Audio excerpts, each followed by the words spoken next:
on the flippity flip. Did I make it? No. Dang it! I thought I made it. Hey, welcome to the show with the other guys. I'm Joel and this is Bo. Most of our conversations that we had were involved around movies, so we decided to create this channel to inspire conversations about something we love. Some updates for you is that we're going to be reviewing some movies coming up. Mm-hmm. And thankfully, we've got a movie to review today, and we're excited to do so. We're not just making any list. And we love lists. Yeah. Lists are great. But yeah, we've made a few. So we had episode 2 and episode 3 recorded and edited and ready to go. But we decided more lists. Yeah, more lists. So we decided to forego those and post those at a later date because today we're going to be discussing the movie Inception, one of my favorite movies of all time, definitely in my top 5. Top 10 for me. There's one thing you should know about me. I specialize in a very specific type of security. Subconscious security. And it's being re-released in theaters. Because of the 10-year anniversary that was yesterday. Yep, 10-year anniversary happened yesterday, and so being re-released in theaters, we both got to go see it when it first came out. I think I saw it 3 times in theaters. Yeah, saw it twice when I went to see it. We saw it the first time together, and I just remember us walking out of that movie going, my mind hole is blown. And I didn't even know I had a mind hole until then. Yeah, I know, right? So, walking out of that theater that day, we took some girls on some dates to go see the movie, and we walked out of there, and the girls were like, "That was the stupidest movie ever." We're not sure. We're not sure how to feel about that movie, but I'm pretty sure it was. Pretty sure it was amazing. Yeah, film genius, Christopher Nolan. I don't understand how his brain works that way. So. One reason that this movie is being re-released, so his new movie Tenet has been postponed 3 times. We just got the news actually that it was postponed until August 12th, and now it's being re-postponed from August 12th. So it's not being re-released. It's not being released in August like we thought. So basically, what movie theaters are doing, because there's not a ton of movies, they're re-releasing old films. So like Ghostbusters, Jurassic Park was re-released, but because Inception's 10-year anniversary is this week, they re-released Inception, so that kind of inspired this. We love that movie. We figured, hey, it's such a big deal. It was such a big movie for us growing up. We might as well just talk about it. Yeah, absolutely. That was so loud. I apologize. Come on, dude. It's off now. All right. So we figured we would give some movie ratings on this film and give you a little bit of background on what the movie is about. So we look at Rotten Tomatoes and a couple different scores on there. It has the tomato meter and the audience scores. The tomato meter is the percentage of professional critics who review the film positively. Audience score is the percentage of all users on Rotten Tomatoes who rank the film positively, right? So tomato meter was given 87%, which certified fresh. Yes, certified fresh. Great score. Audience score is a 91%, so 91% of people that rank this movie on Rotten Tomatoes are like, this is a really good movie. So on IMDb, it's got an 8.8 out of 10, and it's the number 13 ranked movie of all time of all the movies on IMDb. Number 13 highest ranked. The Cinema Score is a poll that Cinema Score does when people are coming out of the theater and they are there on opening weekend. It's people who were trying to get in the doors. They're anticipating the movie, and basically shows you did the movie live up to expectations, basically. And so it's ranked from an A+ to an F. And this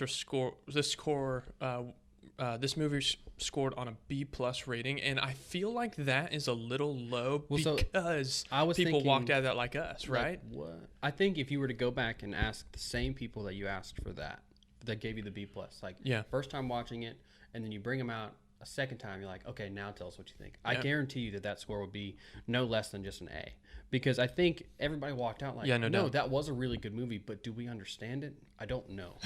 I don't know. I mean, I've seen it maybe 15, 20 times now, and I still am learning things. Even when we were rewatching it this week, I learned things that I did not notice before. And they're like minuscule things, but you learn something every time. Like I've seen Lord of the Rings like hundreds of times, and I still learn things every time. So okay, go ahead, keep going. So those are the rankings that we like to look at. It gives us a pretty good, well-rounded idea of like critics, users that are just people who love watching movies, and people that were excited about the movie, didn't live up to your expectations. So we feel like they gave it a well-rounded idea of like how good is this movie actually, right? And we think this movie obviously is freaking awesome. And that's why I saw it so many times. So the overall synopsis of this movie, directed by Christopher Nolan, my favorite director. He is the best, I think. Definitely in the last 10 years, he's destroyed the game. Yeah, every movie that comes out with is just like, golly. Yeah, I mean, it's a huge blockbuster every time it comes out. Yeah, it is. This movie is starring Leonardo DiCaprio as the lead protagonist, Joseph Gordon-Levitt, Ellen Page, Tom Hardy, Ken Watanabe. And Scarecrow.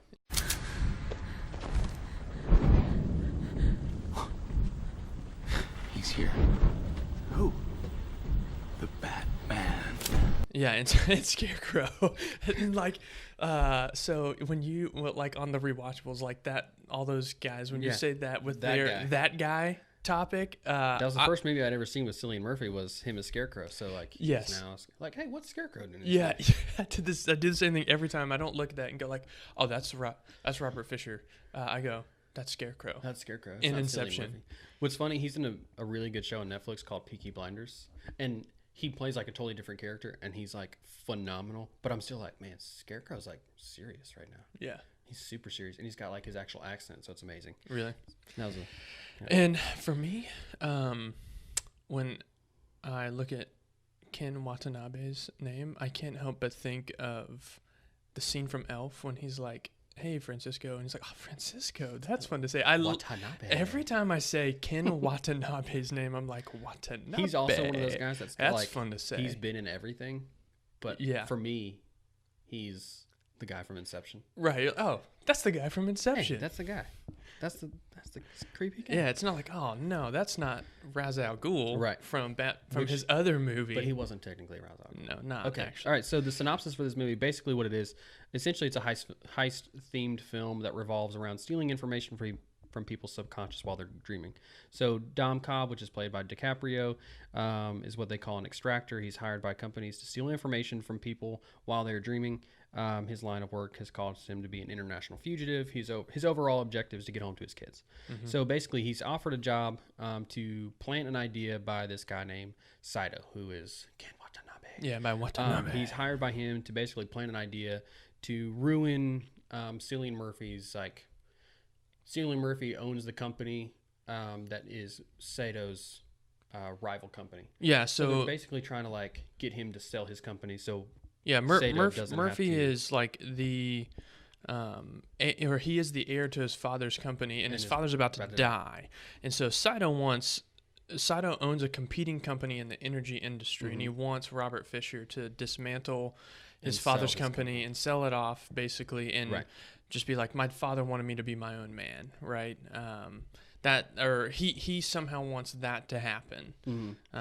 So basically, the whole idea of Inception is to plant the idea that he wants to sell the company, so that way it doesn't rival Sato's. Yeah, to make Robert Fisher think that like I came up with this idea, and that's what Inception is. Which is crazy. Okay, first impressions. The first impressions of this movie, obviously, I don't understand what I just watched. And so you walk out of the theater and you're like, I don't know what just happened in there. Yeah. But I feel like that was one of the best movies I've ever seen. I need to come back tomorrow and watch this again. So my first thing was the concepts of this movie are insane. How did he think of this? He must have done some type of like scientific research. Like this must be like an actual idea that's out there, because otherwise how did he just come up with this stuff on his own? With like dream sharing? Yeah. Yeah. Because like the writing is like some of the most sophisticated writing I've ever seen. Yeah. Like the fact that you never know how a dream starts, which I don't know if you were like when you first heard that, you were like, wait a second. How do you get there? You just kind of show up in your dream, you're there, and you're like, you never know how it starts. The manipulating dreams by creating vaults, like your brain just like you create a vault, and then your brain's just going to automatically put something in there. Mm-hmm. That's crazy. The concept of projections, the synchronization of kicks, like to get you out of the dreams, and then it's one of the best special effects I've ever seen. Oh yeah, amazing. So first impressions, obviously, just really good all around. Like, how did he write this movie? I don't know, man. Because he's the best. All right, moving on to the good. So I feel like this is an incredibly relatable film. I feel like you were touching on this kind of already when it comes to like when he talks about dreaming. Everybody dreams. I mean, it's not just like, oh, that's not a relatable thing to me. Like, I sleep at night, but I'm literally just there to sleep. Like, everybody dreams. Right. And so I felt like it was incredibly relatable because of the tangibility that he put to it. He's like, oh, you don't remember like going through the process of like, let me go through the process of daily life, and like you just end up somewhere. When Cobb is asking Ariadne, he's like, well, let me ask you this: how did we get here? And she's like, well, we came from the. And then it like blows her mind hole. And then you start thinking about it, like, oh man, how do you get in dreams? Where does this dream start? And you never know where it starts. You never know where it ends. You just wake up. And it's always like right before you're about to get killed too. Yeah. For me, like, at least for me, I don't know what kind of dreams you're having. So. I don't really get killed in my dreams, man. No. Okay. Okay. So another really good is I thought that all the actors brought their A game. I felt like everybody in this movie. I don't feel like there was a weak point in terms of somebody that wasn't believable in this movie for me. Okay. I felt like, again, it was incredibly realistic, even though it's a crazy concept, like using machine to like go into a dream together, but some like you have one dreamer, then everybody else is in that dream, and he seems to like make it possible. Like he does enough background, he does enough to make it, or like enough exposition to make you go like, okay, I could see how this is like an actual thing. Just like Batman, where he didn't just take a superhero and go like, he's a superhero, right? Like he took he's not a superhero. Okay, fine. He's a hero. He doesn't have superpowers. Thank you. I know you feel some type of way about that. I'm sorry I interrupted you. I just want to make sure everybody knows what page I'm on. All right. So he takes the entire like origin story of Batman Begins, and like he walks through the process of like, here's how Bruce Wayne could actually be Batman. And I feel like he does this, and even with like small lines in there with where he explains why this box, this briefcase of a dream sharing device is a thing. He's like, well, the military designed it to help for training exercises, and so we're architects, and we had to build the worlds for them to run and stab and kill each other and then wake up, right? And so even just like small little lines thrown throughout like that, I felt like just done so well. So my turn. Yeah, you can go ahead. Okay. One thing that I wrote down first, I love how the action, like the actions that take place in each level, is manifested in the next level. So like in the very beginning, when Cobb is dunked into the bathtub and then the water rushes through. And then another one, like the defibrillator used to bring back Robert Fisher, manifests itself as lightning in limbo.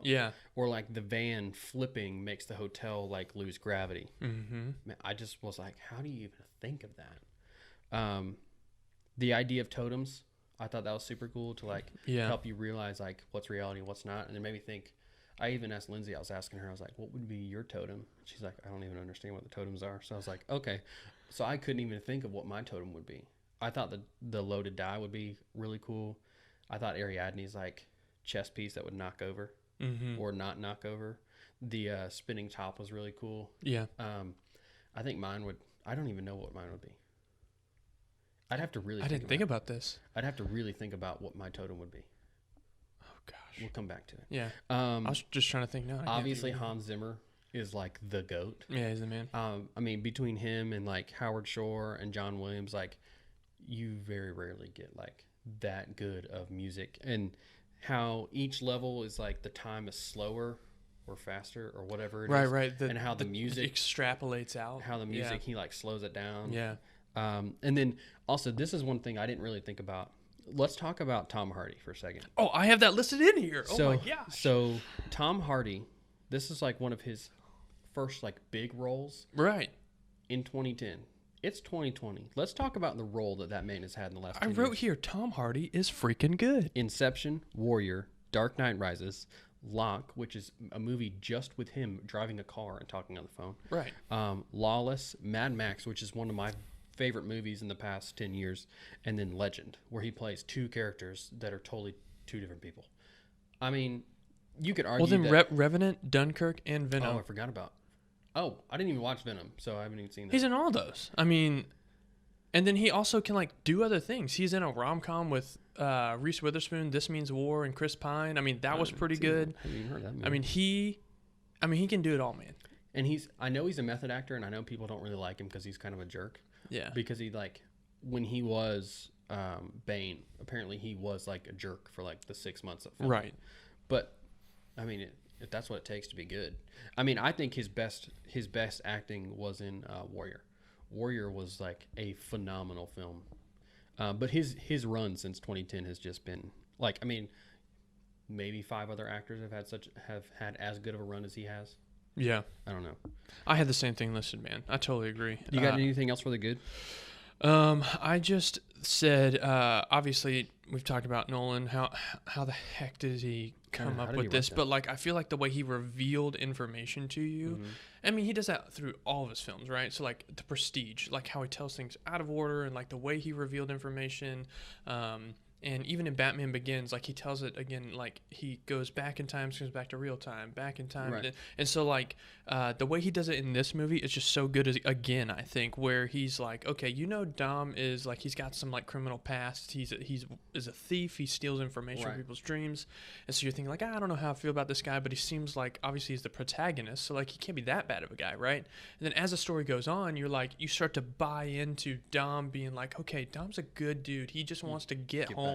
Get back to his kids. Right. But then like you find out just like, okay, wow, gosh, he had a lot going on when it came to Maul, and she killed herself. Like, how could he let this happen? Well, and like, he didn't do anything, but then it reveals that, oh my gosh, he's the one who he's the one who planted the idea. Like the reason he knows Inception is possible and everybody says it's not, it's because he did it to her first. Right. I think it's so cool how he reveals parts of stories within stories. So like, we understand what happened to Maul by him telling Ariadne the story of how it happened. So like, they aren't just like random flashbacks. He like tells the story as like a flashback. Yeah. And so it's a really cool way, like you said, how he like unveils more of the story. So like, you don't get it all at once. You get a little bit at a time. So by the end, you're like, by the climax of the movie, you're like, okay, I know what's going on. Let's do this. Yeah. I think it's great. So I think that leads perfectly into the bad. That's all I have for the good. So I feel like that leads perfectly into the bad. Not much with this movie, like, I didn't write at anything all. down. You didn't write anything? So I said not I really think anything. that there was like, I think it gets flack for the amount of exposition that happens in this movie. Like if you look at the amount of time that they're like sitting down or just walking and like talking about like the dream state, how this world is made up. And so like obviously had to do that to like make it, like I said, relatable and understandable. Go like, hey, that's like, it feels like a realistic thing. That doesn't seem like I'm just sitting watching a unrealistic movie. Right. It's 2 hours and 28 minutes, and you kind of need all 2 hours and 28 minutes, especially with this kind of like very heavy concept of a movie. Right. You kind of need that much time to, and really he could have made this 3 hours and I'd still watch it. Right. But to cut it down to 2 hours, 2.5 hours, to like be able to explain everything and somewhat make sense. I don't think he wanted you to understand everything on the first watch. Right. So to give us enough to want to rewatch this movie over and over again in 2.5 hours was beyond me. Yeah, it's done really well. But like even at that, like to flesh all that out just in the 2 hours and 28 minutes, and you have to go back and watch it again just to understand it. Like there was a ton of exposition, which I was fine with. I feel like the movie catches. That's the only thing that like people have given it flack for, is like the amount of time it spent just like talking about this world, right? Okay, the only mixed. Do you have any like mixed review things? Yeah. What's the mixed? I don't know how I feel about that. I'm good not or bad? a huge fan of Joseph Gordon-Levitt. Okay. I feel like he's a very bland actor that just somehow lands these huge roles. But like, he's just like the same person in every movie. I just watched his newest movie called 7500, where he plays a pilot, and it's just him in the movie. Like, there's another character, but like the whole movie's filmed from the cockpit, and I'm like, you're just the same person. So you didn't feel like? Do you feel like he brought his A game then? Like when I said like everybody brought their A game. I feel like if it was his best movie, like if there was a best movie by Joseph Gordon-Levitt, it would be this one. But it's not much better than the rest of them. Like, what did he play? Robin, or what was the other in The Dark Knight Rises? Blake. Yeah. Like, Officer Blake. Yeah, whatever. He's just the same person in every movie. Like, I'm convinced that Leonardo DiCaprio is Dom Cobb, but I'm not convinced that Joseph Gordon-Levitt is Arthur. He's just Joseph Gordon-Levitt. I can see how you're saying that. I see where. But that was it for me. I can resonate with that point. Okay, so the only mixed thing that I had is when I went back and I watched this most recent time, I thought to myself, does Ariadne only know how to speak in question form? Like, I was like, she has a lot of lines in this movie, but like most of them are like ending question marks. Because like I think the exposition comes through her, like trying to understand the world. She's the audience. Right. It seems that way sometimes, but like, but this most recent time that I watched the movie, I was like, I feel like all she can do is speak in questions, and I get being brought into this life of these people and being like, this is insanity, like this is crazy, and I just need to understand it more. And so I have a lot of questions, but like it almost gets to a point where like you've asked a lot of questions this whole movie. So that was the only mixed thing. I don't think that's good. I don't think it's bad. I just something that I noticed. All right, so let's get some of the topics that we have that we really like, some specific topics that we want to discuss about the movie. Let's start with favorite scene. Like, what's your favorite scene from this movie? Okay, so I have a couple, and I'm not going to spend a ton of time talking about each one of them, but I'm just going to mention them, and then you can either agree or disagree. Okay. So this one is like agree. This one is not super memorable it doesn't have anything to do with the movie, but I am a super claustrophobic person. Okay. So like when he's trying to squeeze through that wall, and he's like, in Mombasa, yeah, he's like. I was like, oh my God. Like, it stresses me out. Like, I can't, that's one of the movie scenes that I can't stop thinking about just because it stresses me out so much. Like, what if he got stuck? Then he gets shot and he's dead, but then he's not going to fall. He's just going to stay there and stuck between the wall. Ariadne building for the first time I thought was super cool. And, like, how she did the thing with the mirrors and building the bridge. Oh, yeah, that was pretty cool. And explaining what happened to Maul was a really cool scene. There's, like, a bunch of... of like her actually jumping off the. Oh, okay. When you actually get to see like, okay, what happened on that? Arthur fighting in the hallways.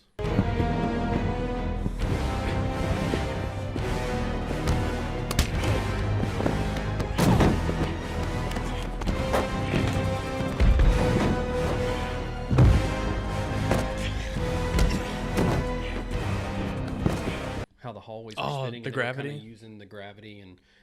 I thought the train scenes being very random and very loud very quickly. Like the very first scene when they go into the first dream with Robert Fisher and like they're driving and all of a sudden they're just get destroyed by a train. Yeah. Like that was loud and big and loud. But I think the most stressful scene was Dom spinning the top after coming out of the sedation with Yusuf when he spins the top and then it falls before he can figure out what happened. We're all like, we know what that means, we know what that top means now, but like it falls and you're like, wait, pick it up and spin it. But then you realize later on that that's not necessarily his totem. Later on. Okay. But that's it for my favorite scenes. But it's super stressful every time where you're like, just pick it back up. I'm laughing so hard because I feel the same. Yeah. Because I do the same thing. I'm like, why would you interrupt it? This is a really important Well, not moment. even that, but his hands were wet. So, like, he went to spin it and just fell. And you're like, is he awake? Okay. All right. Bring it together. That was more funny than I think it should have been, but that was pretty funny. I didn't think it was that funny. It's just super stressful. Okay. It's stressing me out now. I agree with all those scenes, except Mombasa. Like, I don't get claustrophobic. But it's only because I'm claustrophobic. I don't get claustrophobic like you. So I would agree with all those scenes. I definitely think one of my favorite scenes is the one where Arthur Joseph Gordon-Levitt is like fighting That when dude has there's to no fight. gravity. That dude has to fight for so long. Yeah, I didn't fights for realize so how long. long that Yeah, scene was. so like that is a long scene, and so I listed my. It was hard to list like my favorite scenes. So like you had a lot of good ones, but I kept coming back to like the Mr. Charles sequence. I'm sorry. Who did you say you were? Rod Green from marketing? That's not true at all, is it? My name is Mr. Charles. You remember me, don't you? I'm the head of your security down here. I feel like you said you don't like the opening I did scene. not like the beginning of Mr. Charles. Like that was like, if I was gonna go like most cringy part of the movie, like I did not like the opening part of Mr. Charles. Really? But the overall scene of the second dream is like super cool. Like with them losing gravity and the hallway spinning, and Joseph Gordon-Levitt had to fight everybody by himself. Like that was pretty cool. Yeah, so that was probably my favorite sequence. Like once they get to the second level of dream state, I liked the beginning of Mr. Charles because at that point in time, I feel like every time I watch that movie, leading up to that point, I feel like I am just lost. Like I was like, I have no idea what's going on. But like once I finally get to that point in the movie, I'm like, okay, I understand now that like what the plan is, what the idea that they're trying to plant in Fisher's mind, and how they're going to use his subconscious against him. I mean, even that concept alone of like going in, like Fisher doesn't know who, like we just appeared in the dream, just like no, like how do you know we got here? Well, and then when you understand who Mr. Charles is and like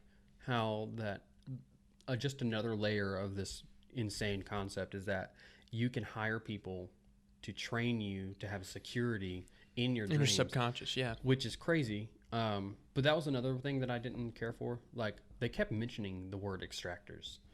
It kind of made me think like, why not just call the movie Extraction instead of Inception? I get that the idea behind the movie is to plant an idea, but it was all about they said extractors like 10 times.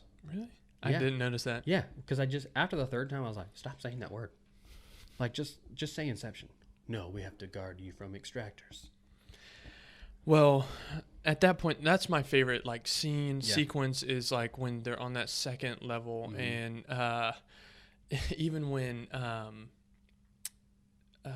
Watanabe is walking by Browning, and on the first level, Eames, Tom Hardy's character, has impersonated it, and Eames has already been impersonating somebody else at the beginning of the Mr. Charles sequence, and Watanabe walks by Browning, and he's like, hey, I see you changed again. And it's like, that's actually Fisher's subconscious projection of Browning. And like, that's not somebody Eames is projecting. He walks around the corner, he's like, not me. Nope. Not me, nope, man. I'm here. And he's like, what the heck are you talking about, man? And He's like, just kidding. I don't know. Somebody else.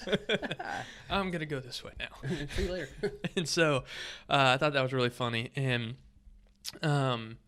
so in how they used that whole idea of like, you saw like you and Browning were kidnapped. They're trying to get information from you. And they use the idea of like, you saw Browning get kidnapped, right? And he was like, well, no, we were like, they already had him. And then he starts to formulate in his own mind, holy crap, Browning's behind all this. Yeah, it's his idea. He wants to destroy the will that my dad has planned for me to be able to be my own man, my own life. And you can just see like at that point in the movie, I'm like, I understand. Like I'm now in Christopher Nolan's like world. Like I understand what's going on now. So anyway, that was my favorite scene. You said your most cringy. What did you say the most cringy? Like most cringy scene. I didn't is love what the first part of Mr. Charles. Okay. Like, the idea, but once like we get into what Mr. Charles does, I liked it. And then I just didn't like the mention of extractors 20,000 times. Like let's just call it Inception. Gotcha.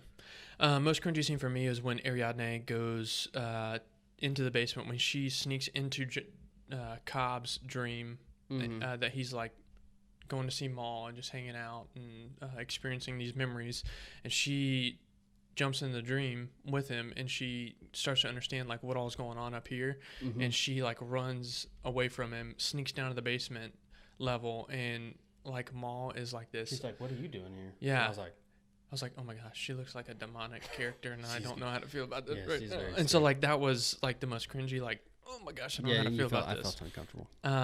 Okay, so that was my most cringy scene, I guess you could say. Yeah, next category is the scene that doesn't make sense. Okay, so I wrote the first 2 or 3 times watching this movie, probably everything. Like, what is going on? Yeah. It has taken 15 to 20 times of me watching this movie to be like, I get it. Now it's just enjoyable for me to watch it instead of having to like, what is happening? Okay. Now I'm just like, that's cool. Yeah. Because I know what's happening. And then it also took me a long time, and I don't know if you know this. I think we've talked about it. It took me a long time to understand that Cobb's totem is not the spinning top. Because like that was Maul's totem. Like you can see her lock it away in her childhood home in a safe inside of her dollhouse. Right. That's her totem. That's her totem. His totem is his wedding ring. Right. So like in the dream, he's wearing it. And when he's out of the dream, he's not wearing it. Right. Which I feel like I would still wear mine. I mean, I don't have a choice. But like I would still wear mine even if my wife was dead. Wouldn't you? But maybe that's just like maybe that's the way he knows. Right. Maybe he doesn't wear it outside just because he knows. Okay. But why does he use Maul's totem then? I don't know. Why does he have both? Maybe he thinks that if he uses Maul's totem, he'll know what's going on. Does he need double confirmation of what's going on? But like, it wouldn't matter though. It almost makes the totem it almost makes the last scene irrelevant because it's spinning and you kind of see it waver and you're like, and then it ends and you're like, dang it! But it doesn't really matter. But he does use it for confirmation though. But he doesn't need to. Like, does it matter? Is that a confirmed thing? I don't know if that's a confirmed thing. It's all over discussion boards that his actual totem is the ring. Because I know that. He's not wearing the rings every time he's out of the dream. So I don't think the spinning top has anything to do with him understanding reality. I do. How? Because he doesn't understand the whole... But Joseph Gordon-Levitt makes it a point when he has his loaded die and he shows it to Ariadne and she goes to grab it and he's like, oh, only I know the way to this die. So like it would defeat the purpose if I let you hold it. So in that sense, it makes the spinning top irrelevant for Leo. Like it doesn't matter. He could spin it all day, and maybe his mind thinks that it's still spinning, or maybe his mind thinks that it wavers and falls. But it ultimately comes down to his wedding ring. I could see where your point of I could see where that. Yeah, it just makes the top but I don't think the top's irrelevant. I think the top can still work for him if he adapts that as his totem. I don't think he can. Because I could Ariadne couldn't give me her chess piece, and now it's mine. Because she made it specifically for her. Mm-hmm. I can't now take hers and be like, "This is real. This is a dream." No, I would have to come up with my own and not let anybody else see it. So, do you think that just adds to the level of, if you take the wedding ring away, then, take away the wedding ring? Yeah, then I don't know. Then you don't know if anything is actually real? I don't think we ever know if it's actually real or not. Oh, wow. I haven't thought about it that way before. Yep. Okay.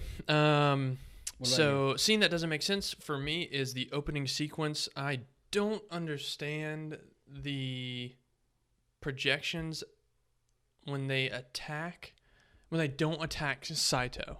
Right, like at the beginning of the movie, the architect that is working with Arthur and Cobb, when they're on the train, he's the architect, right? He built the world, and Saito wakes up from the first level, all right? So, or they're 2 levels in the first. So they're on Arthur's dream when they open up the movie, right? They're in Arthur's dream. Arthur dies. That's why the dream starts collapsing, and he wakes up on the first level, right? And then Saito doesn't know they're still dreaming until a few minutes in, and he falls on the rug, and he's like, okay, but in my dream you play by my rules, right?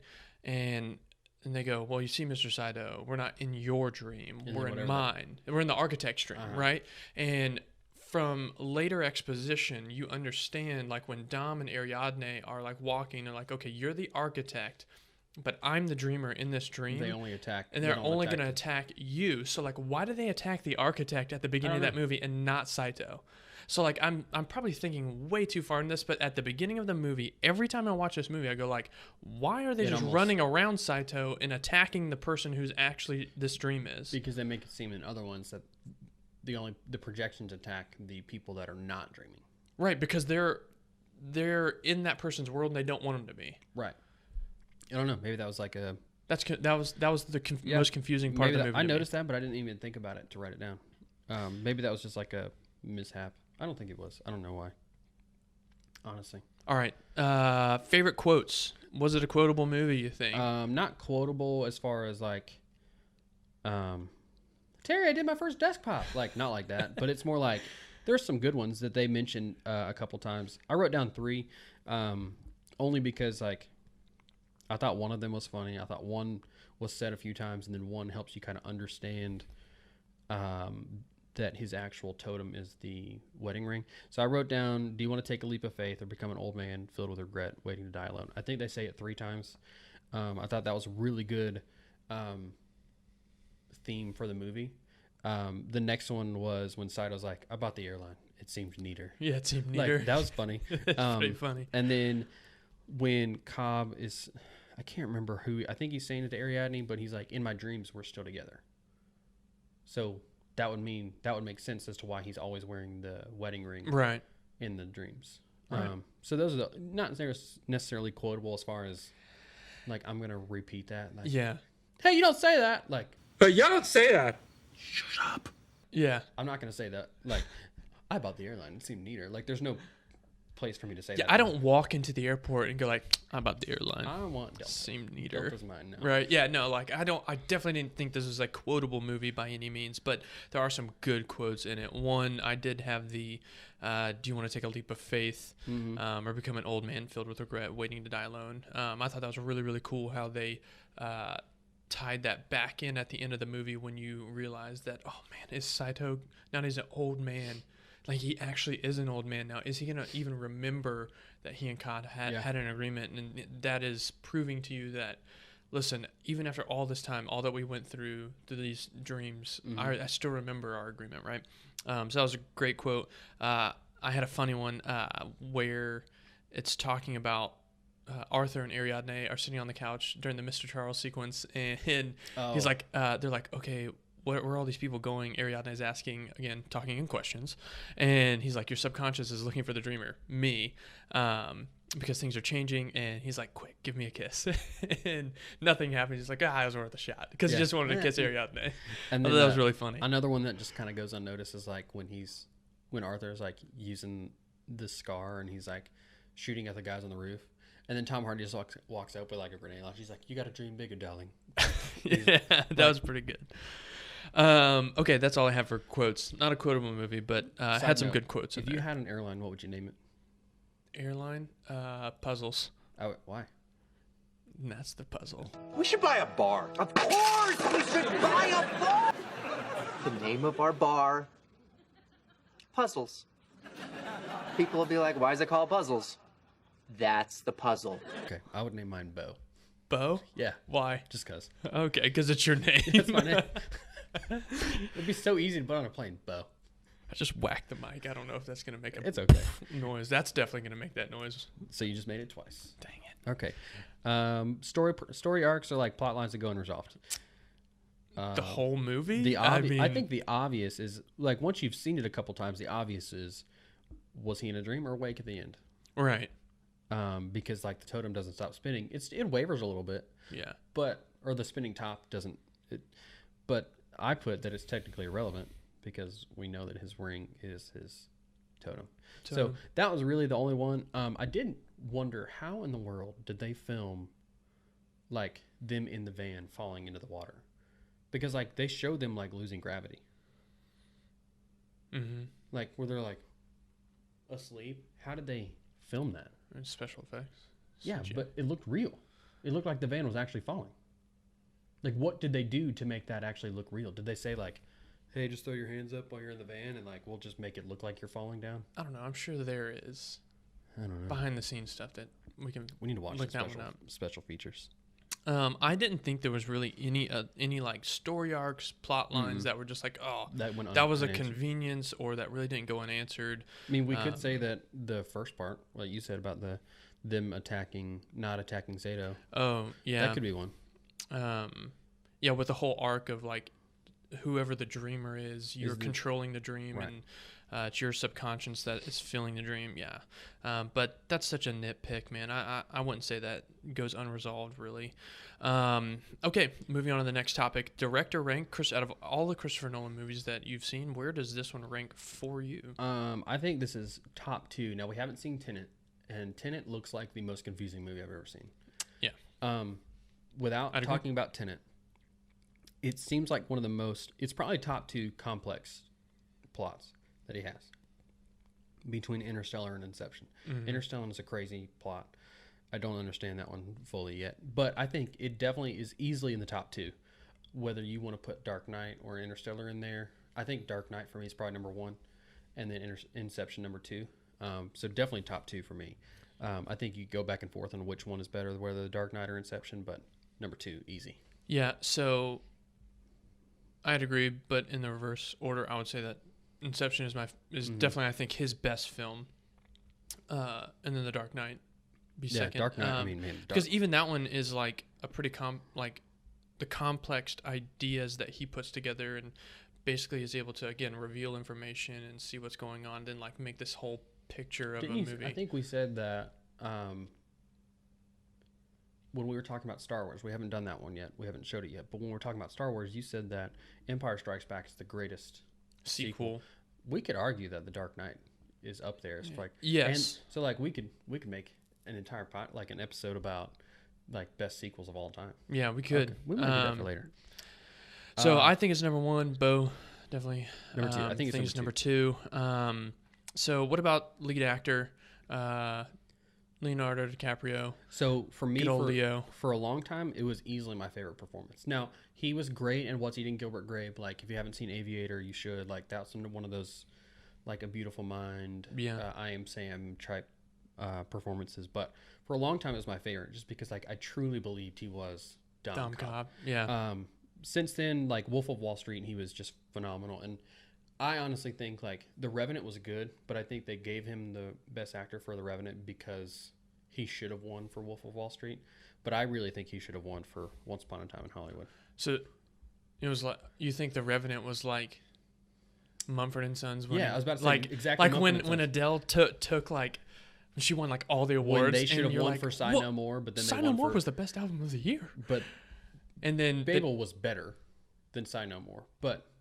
But that year they were just like, okay, whatever happens next year, we're just gonna give it to them. Mumford & Sons, whatever album they come out with, they've got. I feel like you feel like that was The Revenant for Leo. They were like, man, we should have given that to Leo. If we would have. Who would have won instead though? For what? Like that year, The Revenant.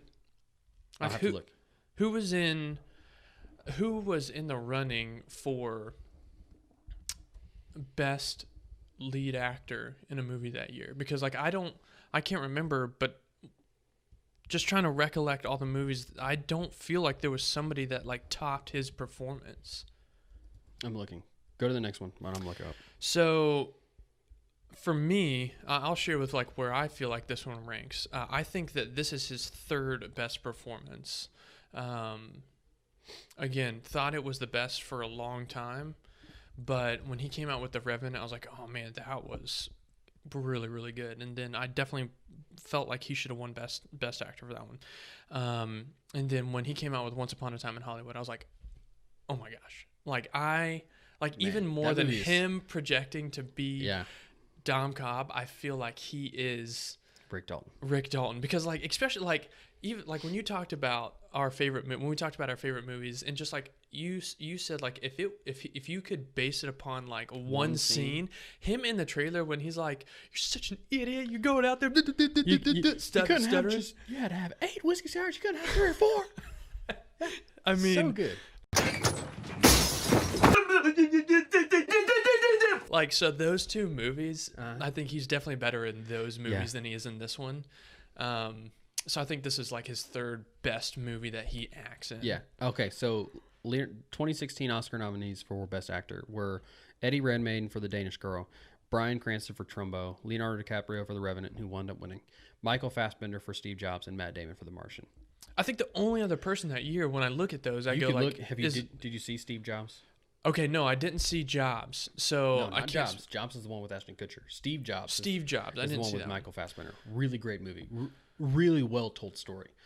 Matt Damon, though, is the only other one. That's the only other one that I feel like. Michael Fassbender, you could argue. Bryan Cranston as Trumbo, that was kind of a boring movie. And I was halfway through the Danish Girl and I turned it off. I just didn't like it. But Eddie Redmayne's like known for making those like weird, I don't know, performances. Like him as Stephen Hawking was like one of the best performances I've ever seen. Like I thought he was Stephen Hawking. I thought Stephen Hawking wasn't the movie. Right. So anyway, okay, back to... so third, I think it's his third best performance. So I would agree with that. Next topic that we have is: do you feel like this could be a mini series? Like, could you see Netflix taking this and making it in a couple seasons? HBO, make it. I'm ready. It's absolutely not too late. Oh yeah, I definitely think they could do this. I agree. You could stretch this out. Like we already have the idea. Inception. Give us like an insane plot line that can last for 4 1-hour episodes. Yeah, and like build on it every time, and like have more things go wrong and then fix it. So do you? So let me pose this question: did you feel like then at that point you take Leo, you take Cobb, and then, or do you have like all new characters, like people that are doing this all? Because like I think he goes around, he develops a team, right? Eames, Arthur, all these people are doing this extraction. I think you bring back. I think thing. you can probably bring back Joseph Gordon-Levitt and Ellen Page, because they're younger, and maybe Eames for a little bit. I don't see Tom Hardy being involved in that, but Joseph Gordon-Levitt doesn't do a ton. Ellen Page doesn't do a ton. I think you could convince them to come back to do 4 to 5 episode miniseries. Leo's not coming back. Yeah, move on from that, but give us somebody else who's like a Leo type actor as like the new guy, but let like Ellen Page and Joseph Gordon-Levitt be like the teachers, the experienced veterans or something. Yeah. So I could see this going a bunch of different, like they could go so many different ways with this. One, they could have Maul and Dom's life before they go into limbo. Like what are they doing like before they hit limbo, or the time period between Dom, like Maul kills herself, what's he been doing? And he goes on the run, and then lead all the way up to the COBOL job, and then that's where like you would end the series. Like it has like where you can end the thing right before it goes into the movie Inception, or you could go like after the movie and say, okay, what is like Arthur and Ariadne and all these people doing? Like, and I think it's a 1 season type thing. It's like a mini series, meaning 4 to 5, maybe 6 episodes. Yeah, 1-hour episodes. Give us that. We'll get out. It might not even be good. I'd watch it. It might not wind up being good, but I'd definitely watch it. Yeah. All right. Our rating is actually 2 ratings of this film that we're going to use. One, we are going to use the quality of the movie, how like well made was the movie, and that's going to be an A+, like the cinema score from an A+ to an F, and then an entertainment score, like, hey, was this like, it may not have been made really well, but like that was really entertaining. Like how well did it captivate me? How entertaining was it? And that's going to be a 1 through a 10, like an IMDb score. So 10 being the best. 10 being the best. Okay. So what's your quality? So my quality was definitely an A+. I mean, like after you go back and watch this, and that's why I felt like that cinema score was a little like inflated in terms of like poor scores, just because people just didn't understand it at the beginning. And so like after you watch it a couple times, I mean, you're like, that is an A+ movie. I'm going A- only because I feel like if I were to really, really sit down and like nitpick everything, I feel like I could. But as A- minimum, I don't see max. I see the maximum just an A. Yeah. But I'm going to go with an A- just for giggles. Okay. What's your entertainment rating? Entertainment value, I thought, was a 10. Like, mine's 9.5. Yeah. So this is obviously one of my favorite movies. This is in my top 5 favorite movies of all time. So like A+, 10 for me every time I watch this movie. Incredibly entertaining. Doesn't matter that I know how the movie ends or what happens. I'm entertained every time. And like I said, you learn something new every time you watch it. So, what about you? Oh, you said 9.5. 9.5. I'm just giving it that half star, like cushion, just in case. Because some people don't like it. Like Lindsay likes it, but I wouldn't say she would want to watch that movie again. Right. So, and she's seen it twice now, and she's just like, all right. That's a good movie. Yeah, that's good. All right. Well, I'm done. I got nothing else. Well, we appreciate you joining in to the show with the other guys. Stay tuned. We got some more stuff coming up next week. Tune in. Maybe some more lists. Yeah, maybe some more lists. Like we said, we had episode 2, episode 3 already ready to go, and we'll have those coming out in the following weeks. And just be looking forward to some more movie reviews And we just thank you so much for tuning in, and we are excited to continue discussing with you. We catch you next week on the Flippity Flip. Yeah!